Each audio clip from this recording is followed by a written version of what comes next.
ಆತ್ಮೀಯ ವಿದ್ಯಾರ್ಥಿಗಳೇ, ಇವತ್ತಿನ ಈ ತರಗತಿಯಲ್ಲಿ ಅರ್ಥಶಾಸ್ತ್ರ, ಅಂತಾರಾಷ್ಟ್ರೀಯ ಅರ್ಥಶಾಸ್ತ್ರಕ್ಕೆ ಸಂಬಂಧಪಟ್ಟಂತಹ ಡಿಫ್ರೆನ್ಸಿಯೇಷನ್ಸ್ ಆಫ್ ರುಪಿ ಅಂತೇಳಿ ನಾವು ರೂಪಾಯಿಯ ಸವಕಳಿ ಮತ್ತು ಮೌಲ್ಯಪ್ರಾಸ ಅಂತೇಳಿ ಕನ್ನಡದಲ್ಲಿ ಕರಿತೇವೆ. ಈ ಒಂದು ಟಾಪಿಕ್ ಅನ್ನ ನಿಮ್ಮ ಅಂತಾರಾಷ್ಟ್ರೀಯ ಅರ್ಥಶಾಸ್ತ್ರದಲ್ಲಿ ಇಡಲಾಗಿದೆ. ಹೀಗಾಗಿ ಇದರ ಬಗ್ಗೆ ನಿಮಗೆ ಮಾಹಿತಿಯನ್ನ ಹಂಚಿಕೊಳ್ಳುವಂತ ಕೆಲಸವನ್ನ ಮಾಡ್ತೇನೆ. ಮೊದಲಿಗೆ ಪೀಠಿಕೆಯನ್ನ ಗಮನಿಸೋಣ. ಅಂತಾರಾಷ್ಟ್ರೀಯ ವ್ಯಾಪಾರ ಮತ್ತು ವಿದೇಶಿ ವಿನಿಮಯ ವ್ಯವಸ್ಥೆಯಲ್ಲಿ ಕರೆನ್ಸಿಯ ಮೌಲ್ಯ ಬದಲಾವಣೆಗಳು ದೇಶದ ಆರ್ಥಿಕತೆ ಮೇಲೆ ಮಹತ್ವದ ಪ್ರಭಾವವನ್ನು ಬೀರುತ್ತವೆ.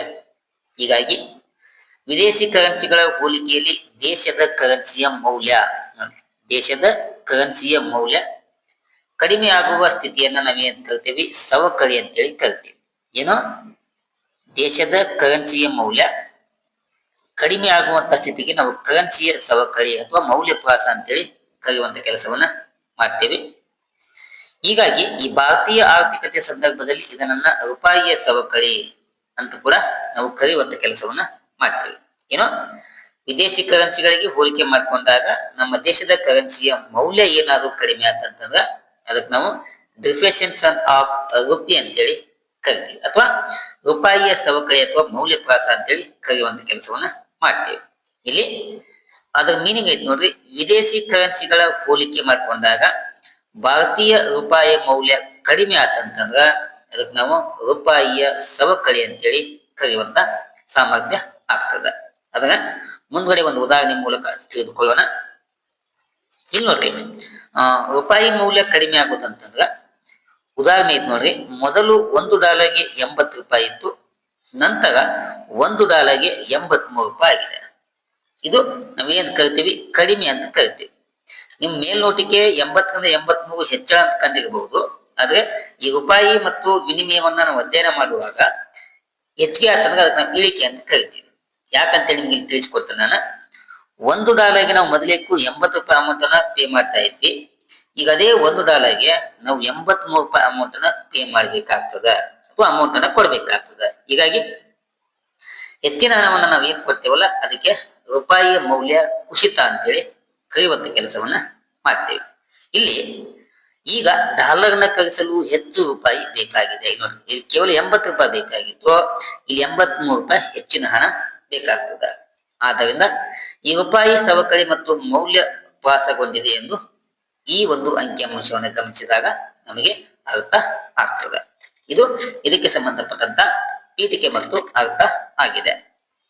ಇನ್ನ ಈ ರೂಪಾಯಿಯ ಸವಕಳಿಯಿಂದ ಆಗುವಂತ ಪರಿಣಾಮಗಳೇನು ಎಂಬುದನ್ನ ಸಂಪೂರ್ಣವಾಗಿ ಅಧ್ಯಯನವನ್ನ ಮಾಡೋಣ. ಒಂದು, ರಫ್ತು ವಸ್ತುಗಳು ಅಗ್ಗವಾಗುತ್ತವೆ. ಅಂದ್ರೆ ಭಾರತದ ನಮ್ಮ ರೂಪಾಯಿ ಮೌಲ್ಯ ಕಡಿಮೆ ಆಗುವುದರಿಂದ ಭಾರತೀಯ ವಸ್ತುಗಳು ವಿದೇಶಕ್ಕೆ ಕಡಿಮೆ ಬೆಲೆಯಲ್ಲಿ ಲಭ್ಯ ಆಗ್ತವೆ. ನಮ್ಮ ರೂಪಾಯಿ ಮೌಲ್ಯ ಏನಿತ್ತಲ್ಲ ಕಡಿಮೆ ಆಗ್ತದೆ, 80ರಿಂದ 83 ರೂಪಾಯಿ ಆಗ್ತಂತಂದ್ರ ನಮ್ಮ ವಸ್ತು ಏನಾಗ್ತವು ವಿದೇಶಗಳಲ್ಲಿ ಕಡಿಮೆ ಬೆಲೆಯಲ್ಲಿ ಲಭ್ಯವಾಗುವುದರಿಂದ ಈ ವಸ್ತುವನ್ನ ನಾವೇನ್ ಮಾಡಬಹುದು, ಹೆಚ್ಚಿನ ಪ್ರಮಾಣದಲ್ಲಿ ರಫ್ತು ಮಾಡಲು ಸಹಾಯ ಆಗ್ತದೆ. ಇದು ಒಂದನೇ ಪರಿಣಾಮ. ಸೆಕೆಂಡ್ ಒನ್, ಆಮದು ವಸ್ತುಗಳು ದುಬಾರಿ ಆಗುತ್ತವೆ. ಅಂದ್ರೆ ವಿದೇಶಿ ಕರೆನ್ಸಿಯ ಮೌಲ್ಯ ಹೆಚ್ಚಳವಾಗುವುದರಿಂದ ಪೆಟ್ರೋಲಿಯಂ ಆಗ್ಬೋದು, ಚಿನ್ನಗಳಾಗ್ಬೋದು, ಹಲವಾರು ವಸ್ತುಗಳಂತಹ ಆಮದುಗಳ ಬೆಲೆ ಏನಾಗ್ತದೆ, ಹೆಚ್ಚಳ ಆಗುವಂತ ಸನ್ನಿವೇಶ ಉಂಟಾಗುತ್ತದೆ. ಇದು ಮೂರನೇ ಪರಿಣಾಮ. 4, ಹಣದುಬ್ಬರ ಹೆಚ್ಚಳವಾಗುವಂತ ಸಂಭವ ಇರ್ತದ. ಅಂದ್ರೆ ಆಮದುಗಳ ವಸ್ತುವಿನ ಬೆಲೆ ಹೆಚ್ಚಳವಾದ ಸಾಮಾನ್ಯವಾಗಿ ಬೆಲೆ ಮಟ್ಟ ಏನಾಗ್ತದ, ಹೆಚ್ಚಳವಾಗುವುದರ ಜೊತೆಗೆ ಆರ್ಥಿಕತೆಯಲ್ಲಿ ಹಣದುಬ್ಬರ ಸಂಭವಿಸುವಂತ ಸಂಭವ ಇರ್ತದ. ಇದು ಆಗುವಂತ ಮೂರನೆಯ ಪರಿಣಾಮ ಆಗಿದೆ. 4, ವಿದೇಶಿ ಸಾಲದ ಭಾರ ಹೆಚ್ಚಾಗುವಂತ ಸಾಧ್ಯತೆ ಇರ್ತದ. ಯಾಕಂದ್ರ ವಿದೇಶಿ ಕರೆನ್ಸಿಯಲ್ಲಿ ಪಡೆದ ಸಾಲವನ್ನ ನಾವು ವಾಪಸ್ ತೀರಿಸಬೇಕಲ್ಲ, ತೀರಿಸುವಂತ ಸಮಯದಲ್ಲಿ ಹೆಚ್ಚು ರೂಪಾಯಿ ಬೇಕಾಗುವುದರಿಂದ ಸಾಲದ ಒತ್ತಡ ಇನ್ನೂ ಏನಾಗ್ಬೋದು, ಹೆಚ್ಚಳ ಆಗ್ತದ. 5th, ವ್ಯಾಪಾರ ಸಮತೋಲನ ಸುಧಾರಣೆ ಆಗ್ಬಹುದು. ಯಾಕಂತಂದ್ರ ಇಲ್ಲಿ ರಫ್ತುಗಳು ಹೆಚ್ಚಾಗಿ ಆಮದುಗಳು ಕಡಿಮೆ ಆತಂದ್ರ ವ್ಯಾಪಾರದ ಕೊರತೆ ಏನಾಗ್ತದ,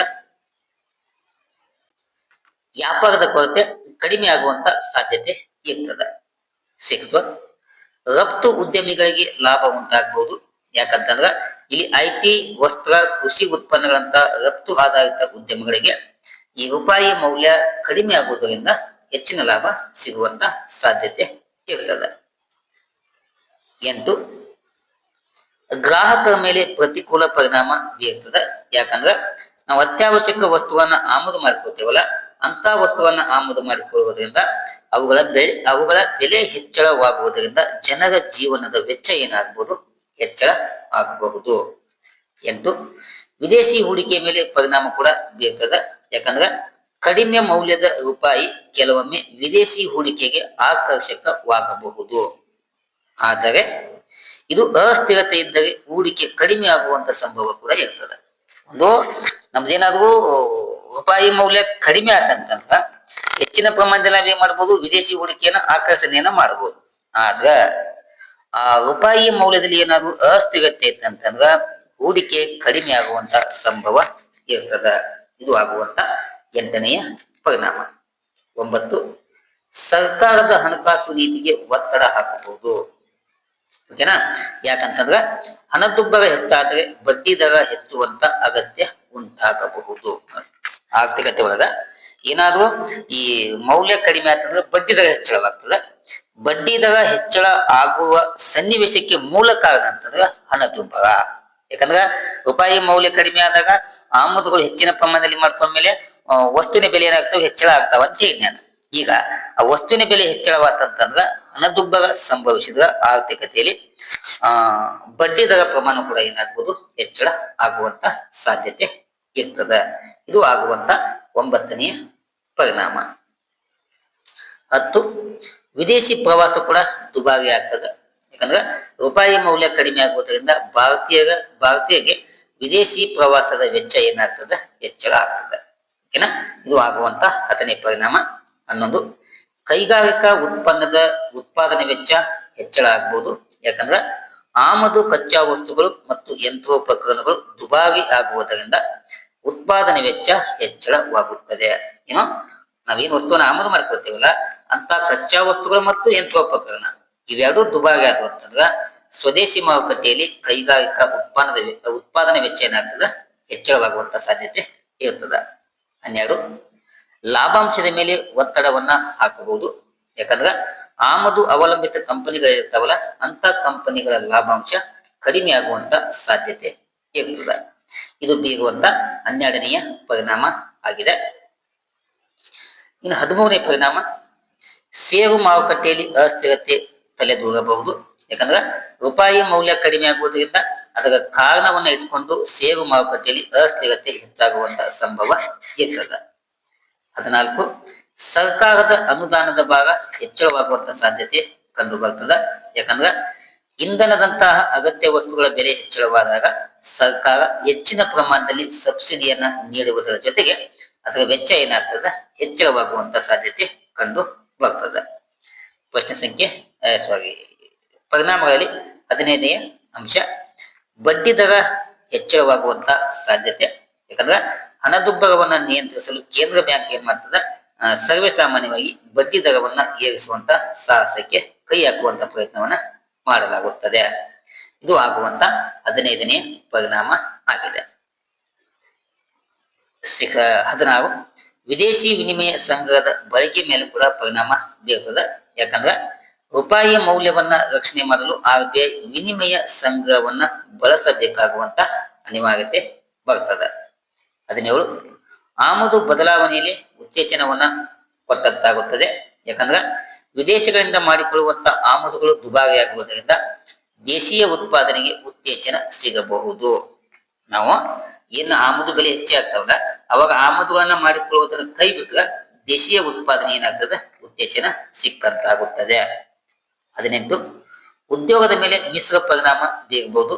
ಯಾಕಂದ್ರ ರಫ್ತು ವಲಯದಲ್ಲಿ ಉದ್ಯೋಗ ಹೆಚ್ಚಾಗುತ್ತದೆ, ಆದರೆ ಆಮದು ಅವಲಂಬಿತ ವಲಯಗಳಲ್ಲಿ ಉದ್ಯೋಗ ಕುಸಿಯುವಂತ ಸಾಧ್ಯತೆ ಕಂಡು ಬರ್ತದೆ. ಇದು ಆಗುವಂತ 18ನೆಯ ಪರಿಣಾಮ ಆಗಿದೆ. ಇನ್ನು 19 ಯಾವುದು, ಬಡ ವರ್ಗದ ಮೇಲೆ ಹೆಚ್ಚಿನ ಒಂದು ಹೊರೆ ಉಂಟಾಗಬಹುದು. ಯಾಕಂದ್ರ ಬೆಲೆ ಹೆಚ್ಚಳ ಆತಂತಂದ್ರೆ ಜನಸಾಮಾನ್ಯರ ಜೀವನ ಮಟ್ಟ ಕುಸಿಯುವಂತ ಸಾಧ್ಯತೆ ಇರುತ್ತದೆ. 20, ದೀರ್ಘಕಾಲೀನ ಆರ್ಥಿಕ ಬೆಳವಣಿಗೆ ಮೇಲೆ ಪರಿಣಾಮವನ್ನು ಕೂಡ ಬೀರಬಹುದು. ಯಾಕಂದ್ರ ಅತಿಯಾದ ರೂಪಾಯಿ ಸವಕಳಿ ಏನಿದೆಯಲ್ಲ, ಮೌಲ್ಯ ಕಡಿಮೆ ಇದೆಯಲ್ಲ ಇದು ಆರ್ಥಿಕ ಅಸ್ಥಿರತೆಗೆ ಕಾರಣ ಆಗ್ತದೆ. ಕೊನೆಗೆ ಹೂಡಿಕೆಯ ಕುಸಿತಕ್ಕೆ ಕಾರಣ ಆಗಬಹುದು. ಇಷ್ಟು ವಿದ್ಯಾರ್ಥಿಗಳೇ ಈ ರೂಪಾಯಿಯ ಮೌಲ್ಯ ಕಡಿಮೆ ಆಗುವುದರಿಂದ ಅಥವಾ ಸವಕಳಿ ಆಗುವುದರಿಂದ ಆಗುವಂತ 20 ಪರಿಣಾಮಗಳ ಬಗ್ಗೆ ನಿಮಗೆ ತಿಳಿಸುವಂತ ಕೆಲಸವನ್ನ ಮಾಡಲಾಗಿದೆ. ನಿಮಗೆ ಏನ್ ಮಾಡಬಹುದು, ಎಕ್ಸಾಮ್ಗೆ 10 ಅಂಕದ ಪ್ರಶ್ನೆಯಾಗಿ ಈ ಒಂದು ಪ್ರಶ್ನೆಯನ್ನ ಕೇಳುವಂತ ಸಾಧ್ಯತೆ ಇರ್ತದೆ. ಕೊನೆಗೆ ಇದಕ್ಕೆ ಸಂಬಂಧಪಟ್ಟಂತ ಉಪಸಂಹಾರವನ್ನ ನಿಮಗೆ ಇಲ್ಲಿ ನೀಡಲಾಗಿದೆ. ಈ ಉಪಸಂಹಾರವನ್ನ ಚೆನ್ನಾಗಿ ನೀವು ಓದ್ಕೊಂಡು ಅಧ್ಯಯನವನ್ನ ಎಕ್ಸಾಮ್ ಒಳಗಡೆ ಈ ಉಪಸಂಹಾರವನ್ನ ಬರೆಯುವಂತ ಕೆಲಸವನ್ನ ಮಾಡಬೇಕಾಗುತ್ತದೆ. ಇಷ್ಟು ವಿದ್ಯಾರ್ಥಿಗಳ ರೂಪಾಯಿಯ ಮೌಲ್ಯ ಕಡಿಮೆ ಆಗುವಂತ ಅಥವಾ ಸವಕಳಿ ಆಗುವಂತ ವಿಷಯದ ಬಗ್ಗೆ ನಿಮಗೆ ಸಂಪೂರ್ಣವಾದ ಮಾಹಿತಿಯನ್ನ ತಿಳಿಸಿಕೊಡುವಂತ ಪ್ರಯತ್ನವನ್ನ ಮಾಡಲಾಗಿದೆ. ಮುಂದಿನ ತರಗತಿ ಒಳಗ ಮತ್ತೊಂದು ಹೊಸ ಟಾಪಿಕ್ ಅನ್ನ ಆಯ್ದುಕೊಂಡು ನಿಮಗೆ ತಿಳಿಸುವಂತ ಪ್ರಯತ್ನವನ್ನ ಮಾಡಲಾಗುತ್ತದೆ. ಇಲ್ಲಿಯ ತನಕ ತರಗತಿ ವೀಕ್ಷಣೆ ಮಾಡಿದ ಎಲ್ಲ ವಿದ್ಯಾರ್ಥಿಗಳಿಗೆ ಧನ್ಯವಾದಗಳನ್ನ ತಿಳಿಸ್ತಾ ಈ ತರಗತಿನ ಇಲ್ಲಿಗೆ ಮುಗಿಸ್ತೇನೆ. Thank you. ನಮಸ್ಕಾರ.